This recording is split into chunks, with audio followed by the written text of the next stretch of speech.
My name is Nadia Lunardi. I am an associate professor of anesthesiology and critical care at the University of Virginia in Charlottesville, Virginia.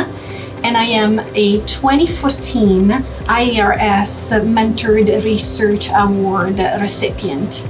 The IARS award was fundamental in really changing the trajectory of my career and really the development of my research. At that time in 2014, I was not a U.S. citizen, and I did not have a green card, and there were very few anesthesia-related foundations that would support research for researchers like me who were not native, non-U.S. native. A lot of people will ask me about my accent. That happens all the time with my patients. Not very many people may know that I am a little bit of a hybrid. I did med school and completed my residency in anesthesiology at the University of Padua in Italy. That was my hometown where I was born.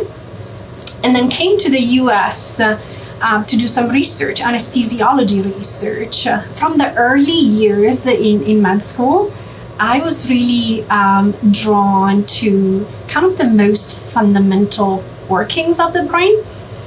And then when it was time to choose a specialty, anesthesiology truly seemed to me the specialty that would give me an opportunity to apply that interest to patient care.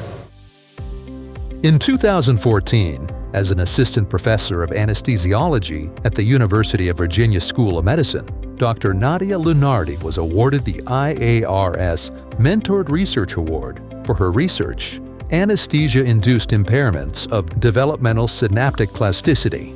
The main focus of that project was investigating the effects of early life anesthesia on the spatial organization of presynaptic vesicles, with a special focus on the actin cytoskeleton.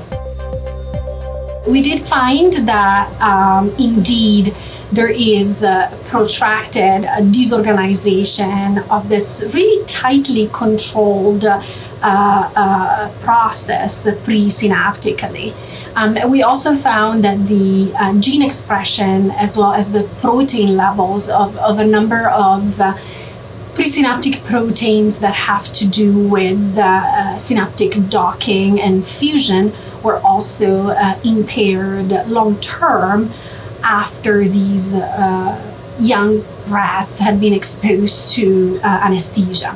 I do believe that that line of research really brought attention to the idea that anesthetics are actually very potent modulators of neuronal function, and that they can alter significantly brain homeostasis, particularly when they are administered at the two ends of the spectrum of ages, whether that is a vulnerable developing brain or a vulnerable aging brain.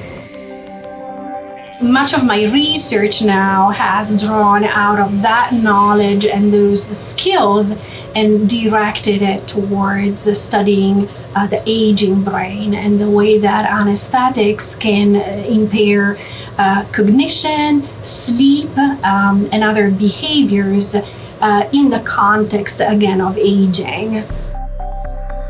Really, the IARS grant gave me the ability to have the non-clinical protected time that I needed to organize my lab and to really develop the lines of research that I was interested in. And that time was fundamental to produce the preliminary data that then became the core of a grant application, a KO8 award that was successful to the NIH. I have been an associate professor for about 3 years now. I've also served as the neuroanesthesia division chief for the last year or so, and that's been incredible. It's been a really good opportunity to kind of bridge some of the work that I do in the lab, which is brain focused and neuroscience focused,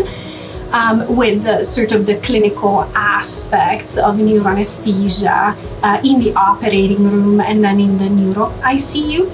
And it's helped to collaborate and really get to know a lot of neurosurgical and neurology colleagues. I always joke with my students, I have the best job in the world. I get to do so many different exciting things, and I'm never bored. Your IARS membership and donations enable the support of future research leaders who will advance the science.